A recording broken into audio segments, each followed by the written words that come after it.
प्रथम स्कंद द्वितीय अध्याय आज से पढ़ेंगे। कल हमने दूसरा अध्याय पढ़ा था। आज से तीसरा अध्याय शुरू करेंगे। तीसरा अध्याय, इसका नाम है समस्त अवतारों के स्रोत कृष्ण। क्योंकि ये जो प्रश्न, अच्छे प्रश्न पूछे थे प्रथम अध्याय में सूत गोस्वामी से शौनक आदि ऋषियों ने, तो उसमें एक प्रश्न था भगवान के अलग अलग अवतारों के बारे में बताइए। इस तरह एक प्रश्न था। उसी प्रश्न का उत्तर देने के लिए ये अध्याय है। भगवान के अलग अलग अवतारों के बारे में वर्णन, अलग अलग अवतारों के बारे में इस अध्याय में बताया गया है। बहुत सारे अवतार अलग अलग करके, अलग अलग समय है। सब अवतारों के बारे में वर्णन आएगा इस अध्याय में। समस्त अवतार के स्रोत कृष्ण। तो वाचा जग्रहे पौरुषम रूपम भगवान महदादि संभूतम षोडश कला आदो लोक सिर सुरक्षया। सूत जी ने कहा। तो ये ओवरव्यू देख लेते हैं तीसरे अध्याय का। तीसरे अध्याय का नाम है Krishna is the source of all incarnation, कृष्णस्तु भगवान स्वयं। तो पहले जो 5 श्लोक है, थ्री रोल्स ऑफ पुरुष अवतार के बारे में। 3 पुरुष अवतार है, कारणोदक्षय, क्षीरोदक्षय, गर्भोदक्षय। तो इनके बारे में पहले 5 श्लोक में आया। फिर 6 नंबर श्लोक से 27 नंबर श्लोक तक 22 अवतारों के बारे में वर्णन है। भगवान के 22 अवतार इस ब्रह्मांड में अलग अलग समय आए। क्वेश्चन नंबर 5वां पूछा था भगवान के अवतारों के बारे में, तो वो प्रश्न के उत्तर में ये अध्याय। फिर 28-29 बताया कि Krishna is the fountain head and is the supreme person truth. इससे कृष्ण का स्थिति क्या है? वो पूर्ण पुरुषोत्तम भगवान है और समस्त अवतारों के स्रोत है। Fountainhead and is supreme personality God. 30 से 39 the material form gross and subtle of both the Lord virat rupa. 40 से 44 ग्लोरीज ऑफ श्रीमद् भागवतम, भागवतम की ग्लोरीज है आखिरी आखिरी में। तो पहले हम ये सीन पढ़ रहे हैं 5 अध्याय में, तो अलग अलग पुरुषावतार के बारे में आएगा। सूर्य जी ने कहा, सृष्टि के प्रारंभ में भगवान ने सर्वप्रथम विराट पुरुष अवतार के रूप में अपना विस्तार किया। एकदम सृष्टि के शुरुआत में भगवान ने अपना विस्तार किया था पुरुष अवतार के रूप में। भौतिक सर्जन के लिए सारी सामग्री प्रकट की। इस प्रकार सर्वप्रथम भौतिक क्रिया के 16 तत्व उत्पन्न हुए। यह सब भौतिक ब्रह्मांड को उत्पन्न करने के लिए किया गया। तो भगवान इस तरह अपने पूर्ण अंशों के विस्तार के माध्यम से भौतिक ब्रह्मांड का पालन करते हैं। तो ये भगवान के अलग अलग पुरुष अवतार है। कौन कौन से हैं? एक है कारणोदक्षाय विष्णु। भौतिक सृष्टि में 3 पुरुष होते हैं, 3 पुरुष अवतार है। एक है कारणोदक्षाय विष्णु, दूसरे हैं गर्भोदक्षय विष्णु, तीसरे हैं क्षीरोदक्षय विष्णु। कारणोदक्षय विष्णु, क्षीरो गर्भोदक्षय विष्णु, क्षीरोदक्षय विष्णु। यहाँ पे कारणोदक्षय विष्णु के रोमकूपों से असंख्य ब्रह्मांडों की उत्पन्न होती है। और फिर प्रत्येक ब्रह्मांड के अंदर गर्भोदक्षय विष्णु प्रवेश करते हैं। उनकी नाभि से ब्रह्मा जी का जन्म होता है। फिर तो ब्रह्मा जी की सृष्टि में क्षीर सागर रहता है उस ब्रह्मांड के अंदर, उसमें क्षीरोदक्षय विष्णु रहते हैं। तो सब जीवों के हृदय में परमात्मा के रूप में। यश्याम्बसी शयानस्य योग निद्रां तन्वतः नाभि हृदाम्बुजादासीन ब्रह्मा विश्वसृजाम्पति। पुरुष के एक अंश ब्रह्मांड के जल के भीतर लेटते हैं। तो ये कौन से हैं? ये कारणोदक्ष विष्णु के बारे में बताया गया, जो ब्रह्मांड के जल के भीतर लेटते हैं। उनके शरीर के नाभि में ये, इससे पहले वाला श्लोक था कारणोदक्ष विष्णु, ये है गर्भोदक्ष विष्णु, जो ब्रह्मांड के अंदर लेटते हैं। उनके नाभि सरोवर से एक कमल नाल अंकुरित होता है। इस नाल के ऊपर खिले कमल पुष्प से ब्रह्मांड के समस्त शिल्पियों के स्वामी ब्रह्मा जी का प्रकट होता है। कमल के ऊपर ब्रह्मा जी प्रकट होते हैं। कमल कहाँ से है? भगवान की नाभि से। तो प्रथम पुरुष थे कारणोदक्षय विष्णु, द्वितीय पुरुष है क्षीरोदक्षय विष्णु, गर्भोदक्षय विष्णु, ये भी बोल सकते। क्षीरोदक्षय विष्णु, गर्भोदक्षय विष्णु।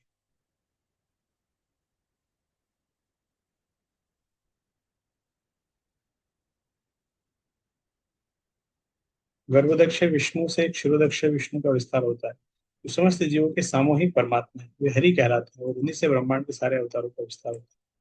तो गर्भोदक्षय विष्णु से क्षीरोदक्षय हुआ है, और उस ब्रह्मांड के अंदर अलग अलग अवतार आते हैं, सब क्षीरोदक्षय विष्णु के अवतार थ्रू आते हैं। अतः निष्कर्ष ये निकला कि पुरुष अवतार तीन रूपों में प्रकट होते हैं। पहले कारणोदक्षय, जो महत तत्व में समग्र भौतिक तत्वों में उत्पन्न करते हैं। दूसरे गर्भोदक्षय, जो प्रत्येक ब्रह्मांड में प्रवेश करते हैं। तीसरे क्षीरोदक्षय विष्णु, जो प्रत्येक भौतिक पदार्थ, चाहे वह जीव हो या जैव, सबके परमात्मा है। ऐसा विश्वास किया जाता है कि समस्त ब्रह्मांड के ग्रह मंडल पुरुष के विराट शरीर में स्थित है, किंतु उन्हें सृजित सर्जित भौतिक अवयवों में से कोई सरोकार नहीं। उनका शरीर नित्य आध्यात्मिक अस्तित्वमय है, जिसकी कोई तुलना नहीं है।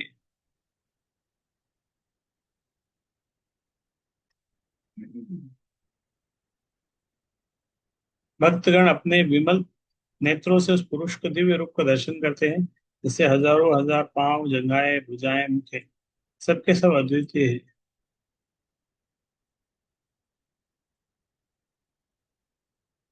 इसके हजारों हजारों पांव, जंघाएं, भुजाएं, मुख है, सबके सब अद्वितीय है। उस शरीर में हजारों सिर, आंखें, कान तथा नाक होते हैं। वे हजारों मुकुटों तथा चमचमाते कुंडलों से अलंकृत है और मालाओं से सजाए गए। यह रूप पुरुष का द्वितीय प्राकट्य है। ब्रह्मांड के भीतर नाना अवतारों का स्रोत तथा उनका कार्य अविनाशी बीज है। इसी रूप के कणों तथा अंशों से देवता, मनुष्य आदि विभिन्न जीव होते हैं। तो एक ब्रह्मांड में हम हैं। उस ब्रह्मांड में क्षीरोदक्षय एक विष्णु है, जो सब जीव कहते हैं परमात्मा है। उसके गर्भोदक्षय विष्णु भी है, जहाँ से, जिसके द्वारा ब्रह्मा जी की सृष्टि उस ब्रह्मांड को चलाने।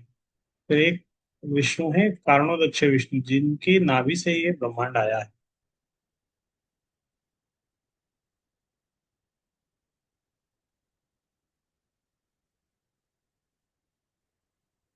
स एव प्रथमं देव कुमारं सर्गम आश्रिता, चचार दुष्चरम ब्रह्मा ब्रह्मचर्य खंडितम। अब सीक्वेंस शुरू हो रहा है, अलग अलग अवतार, 22 अवतारों के बारे में बताएगा। तो आपको याद करने का प्रयास करिए कि पहले नंबर पे ये थे, दूसरे नंबर पे ये थे, तीसरे नंबर पे ये थे। थोड़ी थोड़ी देर बाद हम पूछेंगे पहले नंबर पे कौन था, तीसरे नंबर पे कौन सा अवतार था। सबसे पहले हुए, सृष्टि के प्रारंभ में सर्वप्रथम ब्रह्मा के चार अविवाहित पुत्र कुमारगण थे, जिन्होंने ब्रह्मचर्य व्रत का पालन करते हुए परम सत्य के साक्षात्कार हेतु कठोर तपस्या की। तो प्रथम अवतार है ये चार कुमार, शक्त्यावेश अवतार। कुछ कुछ शक्त्यावेश अवतार भी रहते हैं।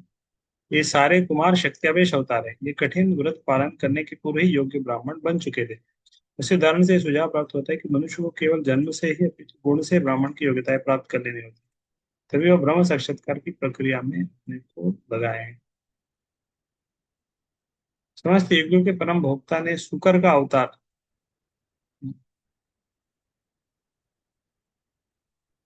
तो हाँ, पहले अवतार चार कुमार है। दूसरे है शुकर का अवतार। शुकर मतलब ये है वराह रूप, वराह अवतार। समस्त युगों के परम भक्ता वराह का अवतार स्वीकार किया, तो पृथ्वी के कल्याण हेतु उसे ब्रह्मांड के रसातल क्षेत्र से ऊपर उठाया। तो पृथ्वी जब हिरण्यकशिपु हिरण्याक्ष दो भाई थे, एक को भगवान वराहदेव ने मराया था, वराहदेव के द्वारा एक की मृत्यु हुई थी। तो दूसरा हिरण्यकशिपु बहुत क्रोधित हो गया था। तो हिरण्याक्ष ने पृथ्वी को उसके तल में गिरा दिया, समुद्र तल में। करो दक्ष विष्णु, तो वहां से पृथ्वी को लाके वापस रसातल क्षेत्र से ऊपर लाके फिर से इस क्षेत्र में दिखाया।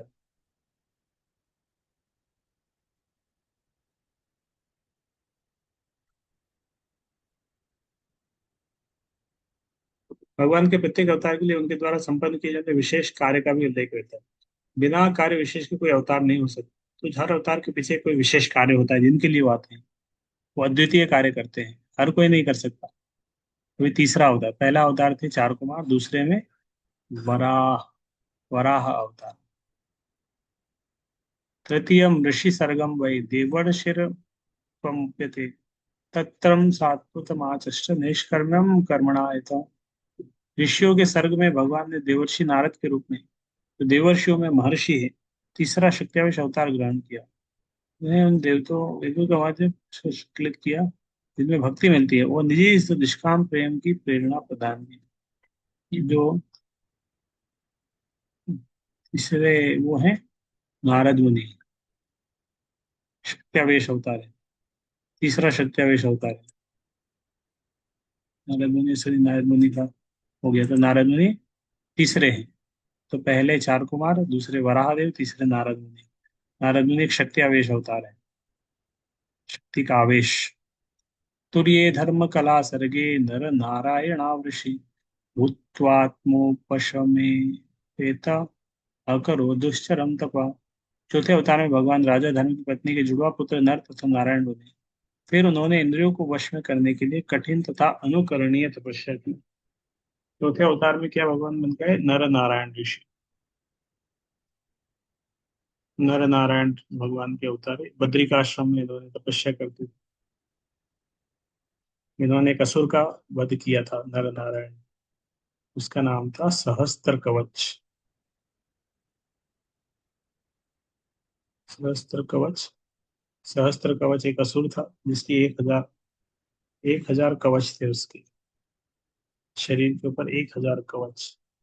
और उसको इस तरह वरदान था कि अगर उससे कोई युद्ध करता था और युद्ध कर में उसका एक कवच अगर कोई तोड़ देता था, गिरा देता था, तो वो व्यक्ति की मृत्यु हो जाती थी। तो 1,000 कवच है उसके पास, तो एक कवच भी अगर कोई तोड़ देता तो उसकी मृत्यु हो जाती थी। तो नर नारायण ऋषि उससे युद्ध किए थे। और पहले नर नर उससे युद्ध करते थे, नारायण तपस्या करते थे। और नर नर युद्ध कर करके एक कवच उसका तोड़ देते थे। लेकिन उसका एक कवच तोड़ने से नारायण की मृत्यु हो जाती थी, नर की मृत्यु हो जाती थी। नारायण उसके बाद युद्ध करते थे उससे। और नारायण तपस्या करते थे ना, उस तपस्या के स्वरूप से, फल से, भगवान से प्रार्थना करके उनको पुनर्जीवित कर देते थे, नर को। फिर नर क्या करते थे? फिर वो नर तपस्या करने लग जाते, फिर नारायण से युद्ध करते थे, बहुत देर युद्ध करके उसके एक कवच को तोड़ देते। फिर वो थोड़ा सा विश्राम करते थे और फिर नर तपस्या करते थे। इस तरह 999 कवच उसके तोड़ दिए थे। इतने कवच तोड़ने के बाद आखिरी कवच बचा था, फिर वो असुर भाग गया वहां से। भागते भागते भागते भागते वो सूर्यदेव का आश्रय लिया। और फिर उन्होंने आ, कवच के साथ ही जन्म लिया। फिर वो, तो सूर्यदेव का आश्रय लिया। और उस समय कुंती महारानी के पास एक प्रार्थना थी, एक वरदान मिला था दुर्वासा मुनि से। तो जिस देवताओं को स्मरण करेंगे वो देवता उन्हें पुत्र पुत्र दे देंगे। तो उन्होंने उस समय सूर्यदेव को स्मरण किया। तो सूर्यदेव ने इस असुर को पुत्र के रूप में उनको दे दिया, जो बचपन से ही कर्ण। तो ये कर्ण वास्तव में यह असुर था। जन्म से ही वो कवच, आखिरी कवच लेके आए थे। और ये नर नारायण ही कृष्ण अर्जुन के रूप में आए। पंचम कपिलोदाम सिद्धेश काल विप्लुतम, प्रोवाचासुरैः सांख्यम तत्वग्रामा विनिर्णयम्। भगवान कपिल नामक पांचवा अवतार सिद्धों में सर्वोपरि है। उन्होंने असुरी ब्राह्मण को सृष्टिकारी तत्वों तथा सांख्य शास्त्र का भाष्य बताया, क्योंकि कालक्रम से यह ज्ञान विनष्ट हो चुका था। पांचवा अवतार है कपिल देव की शिक्षा, कपिल शिक्षामृत।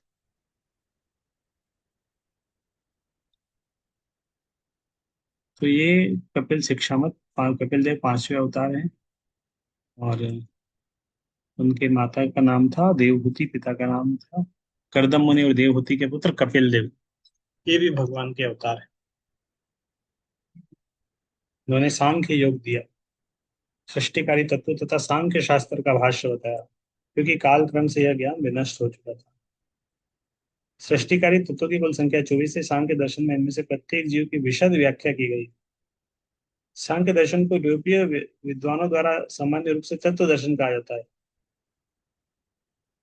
तो सांख्य मतलब जो तत्वों को विश्लेषण द्वारा अच्छी तरह से व्याख्या करे, संख्या पूर्वक काउंट करके। अभी छठा अध्याय, षष्टम मत्रेरपत्यत्वं व्रतः प्राप्तो अनुसूयया आन्वीक्षकीवल काव्य प्रहलादाभि रुचिवान। पुरुष के छठे अवतार अत्रि मुनि के पुत्र थे। छठे अवतार के रूप में ये थे अत्रि मुनि के पुत्र। वे अनुसुईया की प्रार्थना पर उनके गर्भ से उत्पन्न हुए।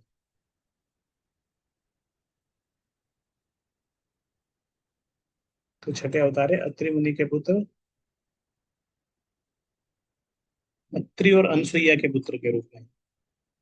और उन्होंने अलर्क, प्रहलाद, यदु है इन सबको उपदेश दिया। कौन थे ये? का नाम था दत्तात्रेय। भगवान ऋषि अत्रि अनसुईया के पुत्र दत्तात्रेय के रूप में अवतरित हुए। दत्तात्रेय भगवान के एक अवतार है, अत्रि अनसुईया के पुत्र के रूप में।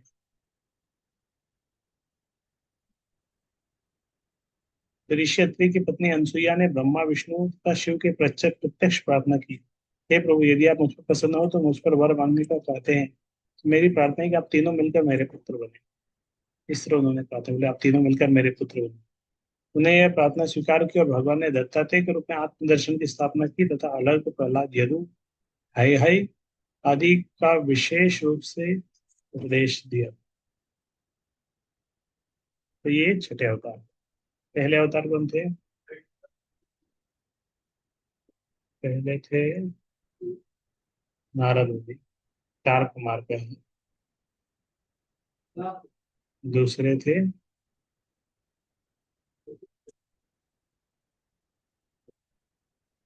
किस्त को थोड़ा स्मरण कर सकते हैं। दूसरे क्या थे? तीसरे नारद मुनि।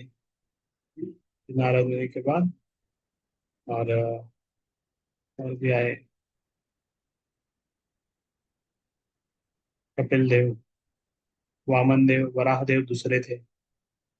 पहले 2 नंबर सुकर थे, वराह देव। तीसरे नंबर पे अ, यही बोल रहा हूँ। तो इस तरह ये सारे अवतार हैं। थोड़ा स्मरण करेंगे तो सब याद हो जाएगा। नंबर करके याद कर सकते हैं। पांचवें कपिल देव थे। ये छठे दत्तात्रेय हैं। सातवें के व्यास। तथा सप्तमा आकुत्याम रुचर यज्ञ साजाए यह यया यामाध्ये सुरगणेर पार्श्ववाम्बुंतरम। सातवें अवतार प्रजापति रुचि तथा उनकी पुत्री आकुति के पुत्र थे। उन्होंने स्वयंभू मनु के बदलने पर शासन संभाला और अपने पुत्र यम जिसे देवताओं की आकुति के पुत्र यज्ञ थे, यज्ञ के रूप में एक भगवान का एक अवतार है। अष्टमे आठवां अवतार राजा ऋषभ के पुत्र के रूप में हुआ। ऋषभ देव के पुत्र के रूप में। वे राजा नाभि तथा अपनी पत्नी मेरु देवी के पुत्र थे।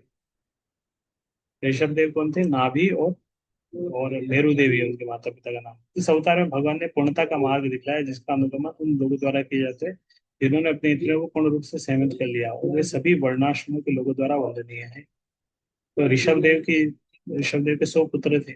जाने से पहले उन्होंने बड़ा सेमिनार किया था। सारे 100 पुत्रों को इंस्ट्रक्शन दिए थे। उनके बारे में आएगा 5वें स्कंद में ऋषभ देव के बारे में। तो ये ऋषभ देव 8वें अवतार। और अंतिम अंतिम में ये पूरे एकदम घर छोड़ दिए थे। उनको उपदेश देने के बाद भरत महाराज को राजा बनाने की, ये राज्य छोड़ दिए थे, रिटायर हो गए थे। फिर भी हजारों हजारों लोग इनका फॉलो करते थे। इनके ये ऋषभ देव से आगे चल के जैन धर्म आया। हे ऋषियों, ब्राह्मणों, मुनियों द्वारा तथा प्रार्थना किए जाने पर भगवान ने मौर्य अवतार में राजा का शरीर स्वीकार किया, जिन्होंने विजय प्राप्त की करने के लिए पृथ्वी को जोता। पर जो पृथ्वी तो सुंदर तथा आकर्षक बन गई, तो राजा पृथु के रूप में आए, एक अवतार पृथु महाराज। ये भी एक अवतार है पृथु महाराज। पृथ्वी को उन्होंने जोता, पृथ्वी के माध्यम से सारे संसाधन, पृथ्वी ने सारे संदर्भ अपने अंदर छिपा लिए थे, फिर बहुत सारे आसुरिक असुर लोग बढ़ गए थे। बाद में पृथु महाराज ने फिर से वो संसाधन सब जीवों के लिए उपलब्ध कराए। जब चाक्षुष मनु के युग के बाद जल प्रलय हुआ, सारा जगत जल में डूब गया, तब भगवान मछली के रूप में प्रकट हुए। व्यवस्थित मनु को नाव में रखकर उनके रक्षक, व्यवस्थित मनु भगवान के रूप में थे, तो भगवान मछली के रूप में उनको बचाए, मत्स्य अवतार। भागवत के मूल भाष्यकार श्रीपाद श्रीधर स्वामी के मतानुसार प्रत्येक मनु के बदलने पर सदैव प्रलय नहीं होता, फिर भी चाक्षुष मनु के इस कार्यकाल के पश्चात यह प्रलय सत्यव्रत अद्भुत लीला देखने करने के उद्देश्य से किया गया। तो ब्रह्मा का एक दिन में कितने मनु आते हैं? ब्रह्मा जी का एक दिन बहुत बड़ा होता है। तो हमारे हमारे यहाँ के पृथ्वी के 6 महीने देवताओं के एक दिन होता है, फिर इतना 6 महीने एक रात होता है। देवताओं का दिन टाइम पीरियड अलग है, स्वर्ग का टाइम पीरियड अलग है, इस तरह ब्रह्मा जी का तो और अलग है। तो ब्रह्मा जी की आयु भी 100 साल है। ब्रह्मा जी के एक दिन में 14 मनु आते हैं। ब्रह्मा जी के एक दिन में ब्रह्मा जी के एक दिन में 1000 चतुर्युग होता है। 1000 चतुर्युग मतलब एक बार सतयुग, द्वापर युग, त्रेता युग, कलयुग, इसको एक चतुर्युग बोलते हैं। फिर सतयुग, त्रेता युग, द्वापर युग, कलयुग, दूसरा चतुर्युग, इस तरह 1000 बार जब निकल जाते हैं, तो वो ब्रह्मा जी का एक दिन होता है। वो ब्रह्मा जी का एक दिन होता है। कितना उम्र है ब्रह्मा जी का।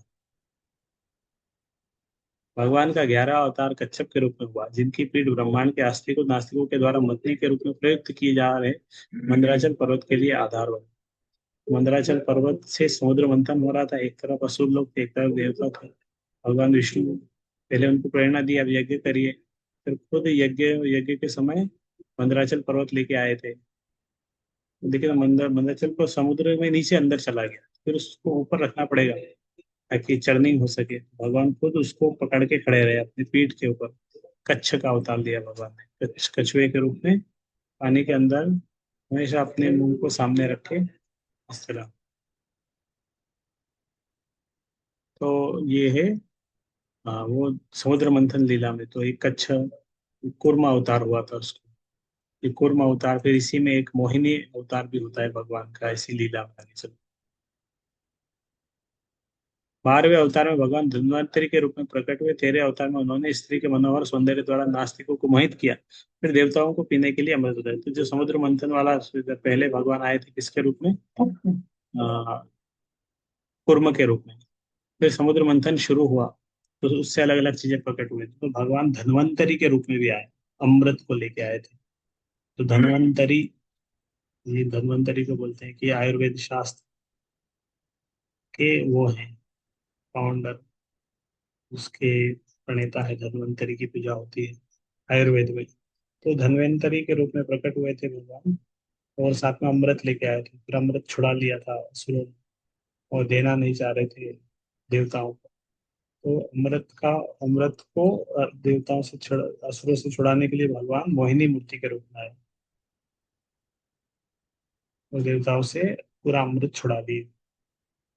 18वां 14वें अवतार में भगवान नशी के रूप में प्रकट हुए, अपने नाखूनों से नाचते हिरण्यकशिपु के बलिष्ठ शरीर को उसी प्रकार चीर डाला, जिस प्रकार बड़े लट्ठे को चीर देता है। 14वें अवतार में भगवान नरसिंहदेव के रूप में प्रकट। पंचदशवें पंच पंच 15वें अवतार में भगवान ने बोने ब्राह्मण वामन का रूप धारण किया, और वे महाराज बलि द्वारा आयोजित यज्ञ में पधारे। दिव्य हृदय से तीनों लोगों का राज्य करना चाह रहे थे, किंतु उन्होंने केवल 3 पग भूमि मांगी। तो वामन देव ने बलि महाराज से भीख मांगने बोले, मैं थोड़ा कुछ चाहता था, आप मना मना मत करिएगा, आपको देना पड़ेगा। तो बलि महाराज बहुत खुश है, बोले जो चाहिए वो दूंगा आपके लिए। तो बोला मुझे 3 पग भूमि दे दी। बोले बस 3 पग? आप बढ़ाओ डिमांड, ज्यादा कुछ दे दूंगा। 3 फीट किया, 30 स्क्वायर फीट दे देंगे, 3000 स्क्वायर फीट दे देंगे, तो घर बन जाएगा, सब कुछ बन जाएगा, रहना खाना सब कुछ एक जगह अच्छे से हो जाएगा। लेकिन इन्होंने बोला, वामन देव बोला नहीं, 3 स्क्वायर फीट सफिशियंट है, उसमें हम सो सकते हैं, एक व्यक्ति अच्छे से सो सकता है। ट्रेन में जाते हैं तो 3 स्क्वायर फीट ही मिलता है, जो टिकट करते हैं तो उस समय कितना जगह मिलता है? 3 स्क्वायर फीट, सो जाओ रात भर बस, इतना ही तो करना है। जीवन में भी तो ऐसे ही समय समय निकल जाएगा, थोड़ा सा सोएंगे। तो इसी तरह वामन देव का वो अवतार था, 15वां अवतार। भी 16वां अवतार, 16वें अवतार में भगवान ने भृगुपति के रूप में क्षत्रियों का 21 बार संहार कर किया, क्योंकि वे ब्राह्मणों के विरुद्ध गए और विद्रोह के कारण उनसे युद्ध। तो 16वें अवतार में ये बहुत उसमें थे, अ, परशुराम के रूप में आया। और वो बहुत क्रोधित हुए, क्रोधित थे, उन्होंने असुरों का, क्षत्रियों का विनाश किया। किस बार? क्योंकि वो क्षत्रिय लोग ब्राह्मणों को नहीं फॉलो कर रहे थे, शासन चलाना कठिन हो रहा था। तभी 17वां अध्याय, 17वें अवतार। ततः सप्तदशेजातः सत्यवत्यां पराशरात् चक्रे वेद शाखा। तत्पश्चात 17वें अवतार में भगवान पाराशर मुनि के माध्यम से सत्यवती के गर्भ से श्री व्यास देव के रुद्र को, व्यास देव भी भगवान के शक्त्यावेश अवतार थे। कुछ कुछ इसके अंदर सत्या शक्त्यावेश अवतार, सर व्यास देव, 4 कुमार, नारद मुनि, कपिल देव, ये सब शक्त्यावेश अवतार। तो शक्त्यावेश अवतार क्या होता है कि किसी जीव को भगवान विशेष शक्ति दे देते, अपने बराबर शक्ति का आवेश कर देते उसके अंदर, तो शक्त्यावेश अवतार है। इस तरह ये शक्त्यावेश अवतार के रूप में भगवान ये करते हैं, प्रकट होते हैं।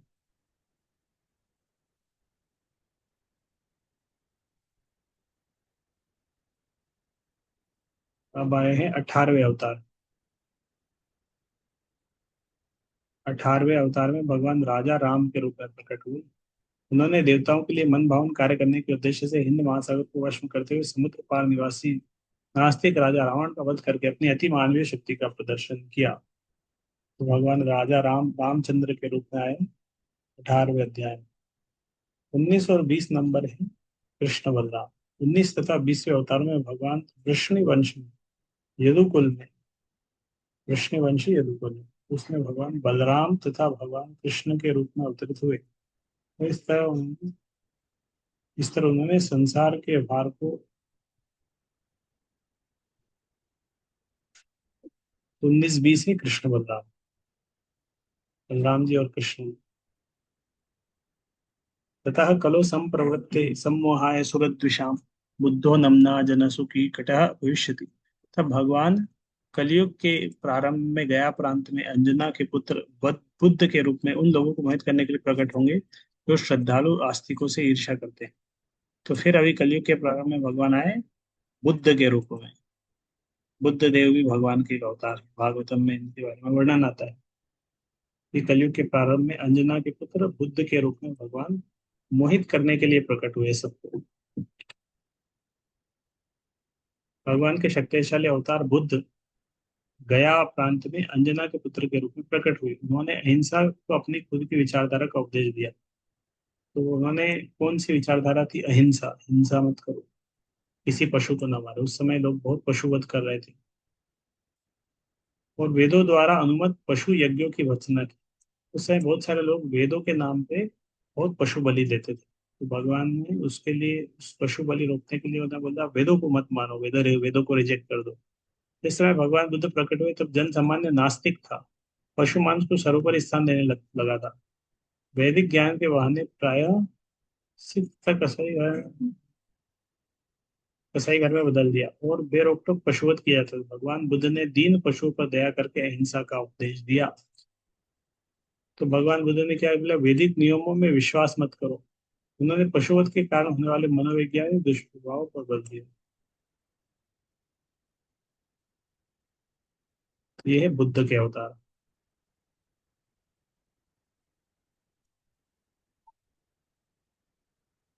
अब आ रहे हैं तो कुछ सृष्टि के सर्वे सर्वा भगवान दो युगों के संधिकाल में कल की अवतार के रूप में प्रकट होंगे। विष्णु यशा के पुत्र होंगे, उस समय पृथ्वी के शांचक लुटेरे बन चुके होंगे। तो और कलयुग तभी शुरुआत ही हुई है 5,000 साल पे, और बहुत सालों बाद आगे चल के कलयुग के अंत के समय से पहले भगवान कल की अवतार में आएंगे। तो पूरी पृथ्वी के शासक लुटेरे बन चुके होंगे, तो सबको एक लेसन देंगे भगवान। तो इस तरह 22 अवतार के बारे में बताया। लेकिन अब 22 अवतार को बताने के बाद यहाँ पे व्यासदेव बता रहे हैं, देखो अवतार इस तरह नहीं कि 22 हो गया बस इतना ही लिस्ट है, इतना ही नाम है। बहुत सारे अवतार है भगवान के। तो बोला अवतारो ही असंख्या नाम, अवतारो ही असंख्या नाम। भगवान के अवतार उसी तरह असंख्य है जिस प्रकार अक्षय जल के स्रोत से निकलने वाले, तो भगवान के अवतार असंख्य है। और ये जब जब जैसे जैसा सब स्थिति रहता है भगवान का अवतार रहते हैं, उनकी सेवा पूजा करते हैं। सारे ऋषि मनु देवता ऋषिगण विशेष रूप से भक्ति सारे मनु की संतान में विशेष रूप से शक्तिशाली मनु की संतान में भगवान के अंश या उनके अंशों की कला है, जिसमें प्रजापति गण भी सम्मिलित। तो फिर ये एक महत्वपूर्ण श्लोक है, ये तो लगभग सबको याद होना चाहिए। एते चांश कला पुंसः कृष्णस्तु भगवान स्वयं इंद्रियारि व्याकुलं लोकं वर्णयन्ति युगे युगे।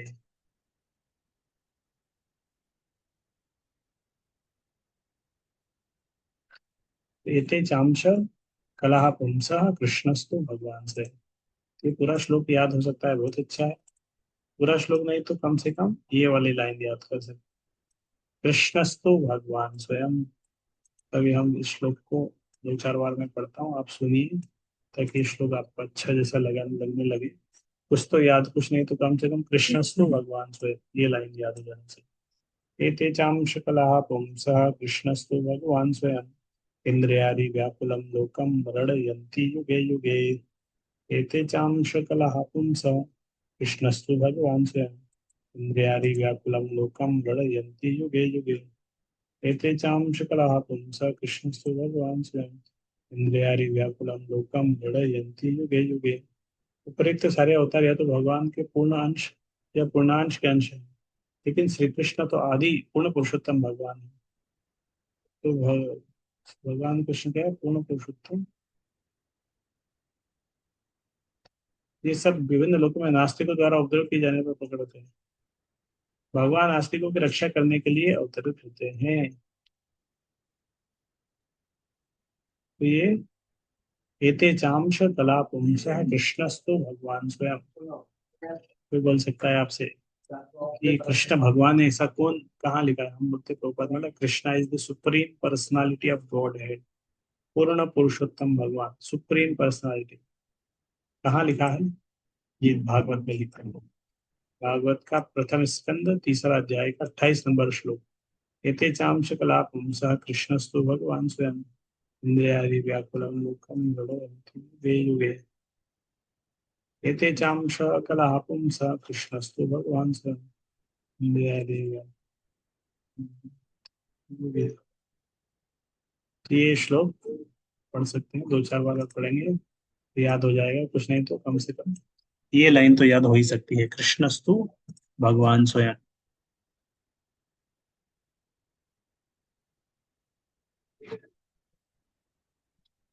जन्म गुह्यम भगवतो य एतत् प्रयतो नरः। तो ये अवतारों के बारे में वर्णन हो गया। 3 रोल्स ऑफ पुरुष अवतार, पहले 5 श्लोक में 3 पुरुष अवतार के बारे में। फिर 22 अवतारों के बारे में वर्णन आया, एक एक करके।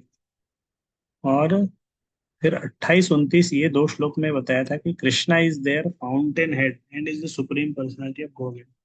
कृष्णस्तु भगवान से, सारे अवतार भगवान कृष्ण से आते हैं। लेकिन बहुत सारे लोग ऐसा भी सोचते हैं कि कृष्ण विष्णु के अवतार है। तो जिस तरह 3 पुरुषावतार थे ना, तो एक थे कारणोदक्ष विष्णु, फिर थे गर्भोदक्ष विष्णु, फिर क्षीरोदक्ष विष्णु। तो उस ब्रह्मांड के अंदर जो जो अलग अलग अवतार आते थे, किसके थ्रू आते हैं? क्षीरोदक्ष विष्णु के थ्रू आते हैं। तो क्षीरोदक्ष विष्णु के थ्रू उस ब्रह्मांड के अंदर सारे अवतार आते हैं। तो इस तरह भगवान कृष्ण भी आते हैं, तो उस समय क्षीरोदक्ष विष्णु के थ्रू आते हैं। लोग सोचते हैं कि क्षीरोदक्ष विष्णु श्रेष्ठ है कृष्ण से। कृष्ण से विष्णु श्रेष्ठ है, इसलिए वहां से इस तरह पॉइंट करते हैं। लेकिन Krishna is the supreme personality Godhead. Material forms gross and subtle. तो अभी 30 से 39 नंबर श्लोक पढ़ेंगे, ग्रोस एंड सेटल जो भौतिक फॉर्म है विराट रूप के बारे में। और वो वास्तव में काल्पनिक एक है। इसके बाद 4 श्लोक आएगा, उसमें भागवत का महिमा है। तो थोड़े से बचे हैं, पढ़ देते हैं। जो कोई भी भगवान के गुह्य अवतारों का सावधानी पूर्वक, ये अवतारों का कोई भी सावधानी पूर्वक प्रतिदिन सुबह तथा शाम को पाठ करता है, तो वह जीवन के समस्त दुखों से छूट जाता है। ये फल स्तुति आ जाता है कभी कभी। ये पढ़ने से क्या फल मिलेगा? तो जीवन के दुख कष्ट से व्यक्ति बच जाएगा, और तो भगवान के अवतारों के बारे में पढ़ने से या भागवत पढ़ने से, नित्यम भागवत से या भगवान के विराट रूप की धारणा जिसमें वे इस भौतिक जगत में प्रकट होते हैं काल्पनिक है। यह तो अल्पज्ञों को भगवान के रूप की धारणा प्रवेश कराने के लिए, लेकिन वस्तुतः भगवान का कोई भौतिक रूप नहीं होता। तो भगवान के एक रूप की धारणा है, उसको बोले विराट रूप। भगवान का इतना विराट रूप है, ये है वो है, वो काल्पनिक है। लेकिन भगवान, जो नए लोग हैं अल्पज्ञ है, उनको भगवान से जोड़ने के लिए वो रूप के बारे में वर्णन है। बादल तथा धूल वायु द्वारा लिए लाए जाते हैं, लेकिन अल्पज्ञ लोग कहते हैं कि आकाश मेघाच्छादित है ना। लोग, कम लोगों के बोले आज आकाश को पूरा घेर लिया गया है और वायु धूलिमय है। इसी प्रकार वे लोग आत्मा के विषय में भी भौतिक शरीर की धारणाओं का आरोपण करते हैं।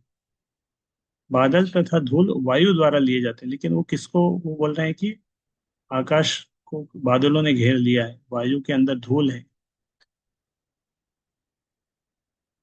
तो ये विचार, इस प्रकार के लोग आत्मा के विषय में भी भौतिक शरीर की धारणाओं का आरोपण करते हैं। रूप की इस स्थूल अवधारणा से परे रूप की एक अन्य सूक्ष्म धारणा है। इसका कोई आकार नहीं होता, जो अनदेखा अनसुना और अव्यक्त होता है। जीव का रूप इस सूक्ष्मता से परे है, अन्य तो इसे बारंबार जन्म लेना पड़ता। जब कभी मनुष्य आत्म साक्षात्कार द्वारा यह अनुभव करता है कि स्थूल तथा सूक्ष्म शरीर, सूक्ष्म दोनों शरीरों का शुद्ध आत्मा से कोई सरोकार नहीं, उस समय वह अपना तथा साथ ही साथ भगवान का दर्शन करता है।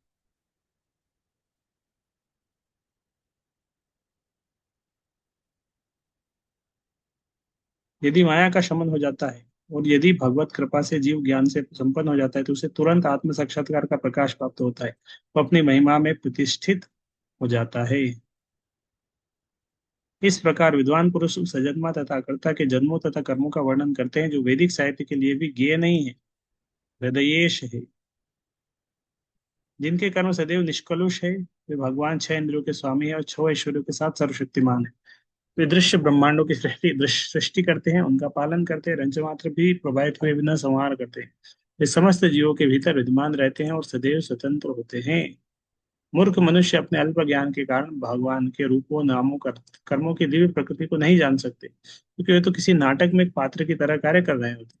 इसे मनुष्य अपने तर्क या अपनी वाणी द्वारा कभी ऐसी बातों को व्यक्त कर सकते हैं।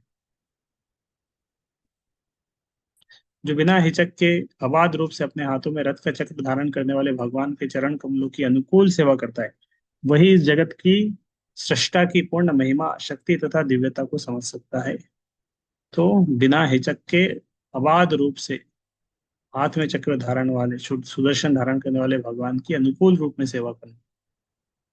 इस संसार में केवल इसी जिज्ञासा द्वारा ही मनुष्य सफल तथा पूर्णतः ज्ञात हो सकता है, क्योंकि इसी जिज्ञासाओं से अखिल ब्रह्मांडों के स्वामी भगवान के प्रति दिव्य आह्लादकारी प्रेम उत्पन्न होता है। जन्म मृत्यु की घोर पुनरावृत्ति से 100% प्रतिरक्षा की गारंटी होती है। तो थोड़ा इंस्पायर कर रहे हैं शुद्ध गोस्वामी सारे ऋषियों को बोले। बहुत अच्छी इंक्वायरी आप कर रहे हैं।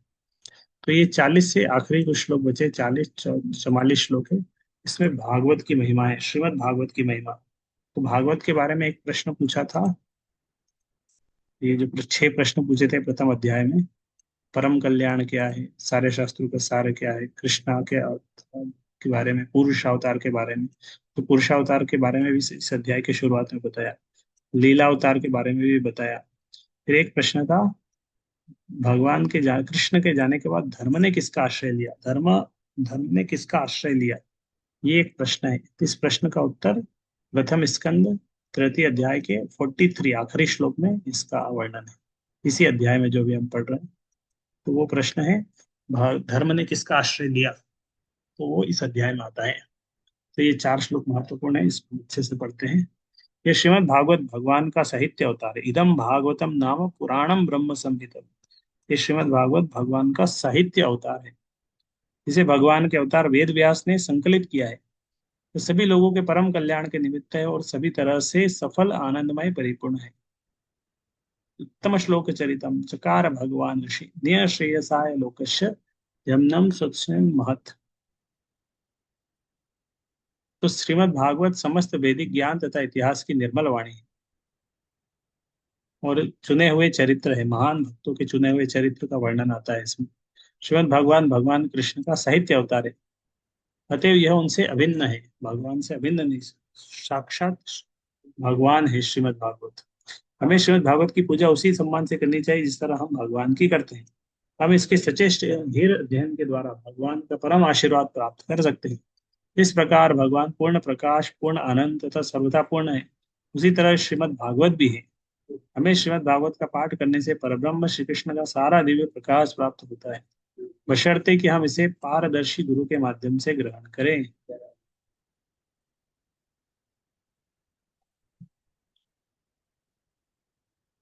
तदिदं ग्राहयामास सुतमात्मवताम्बरम् सर्ववेदेतिहासानां सारं सारं समुद्रतम। स्वरूप सिद्धों में अत्यंत सम्मानीय श्री व्यास देव ने समस्त वैदिक वाङ्मय तथा ब्रह्मांड के इतिहासों का सार निकालकर इसे अपने पुत्र को प्रदान किया। वे भागवत व्यास देव ने किसको दिया था? सुखदेव गोस्वामी को। तो स्वरूप सिद्ध व्यास देव ने समस्त वैदिक वाङ्मय तथा ब्रह्मांड के इतिहासों का सार निकाल के, व्यास देव ने सब कुछ लिखा हुआ है, एसेंस निकालना भी उनको आता है, तो खुद उन्होंने एसेंस निकाल के अपने पुत्र को दिया। उनके पुत्र थे सुखदेव गोस्वामी। स तु संशाय वा मासा महाराजं परीक्षितं प्रायोपविष्टम गंगायां परितं परमर्षिभिः।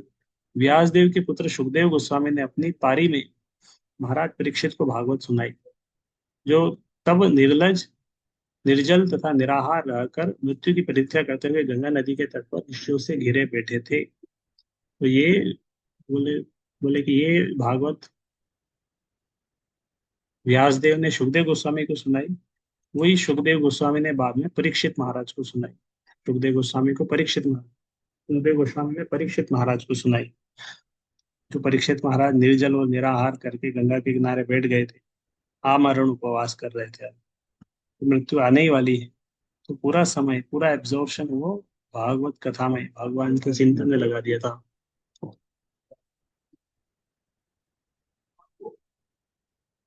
जब तक भागवत को यानी किसी वैदिक ग्रंथ को परंपरा पद्धति से ग्रहण नहीं किया जाता, तब तक उसे प्रमाणिक नहीं माना जाता। व्यासदेव ने संदेश सुखदेव गोस्वामी को प्रदान किया, सुखदेव गोस्वामी ने सुत गोस्वामी को प्रदान किया था। भागवत का संदेश सुत गोस्वामी या उनके प्रतिनिधि से ही प्राप्त करना चाहिए, कि किसी अप्रासंगिक व्याख्याकार से नहीं। परीक्षित को जब पता चला था तो उन्होंने सब कुछ छोड़ दिया था, गंगा के किनारे आ बैठ गए थे। उनके आसपास बहुत सारे ऋषि मुनि भी आके बैठ गए थे। उधर सुखदेव गोस्वामी आए, उन्होंने भागवत का प्रवचन किया था।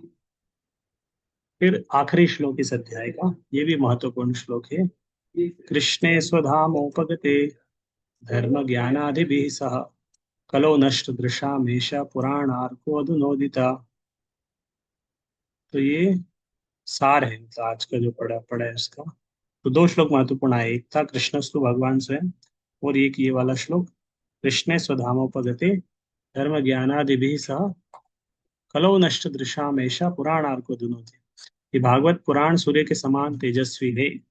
धर्म ज्ञान आदि के साथ कृष्ण द्वारा अपने धाम चले जाने के बाद ही इसका उदय हुआ। जिन लोगों ने कलयुग में अज्ञान के गहन अंधकार के कारण अपनी दृष्टि खो दी है, उन्हें इस पुराण से प्रकाश प्राप्त होगा।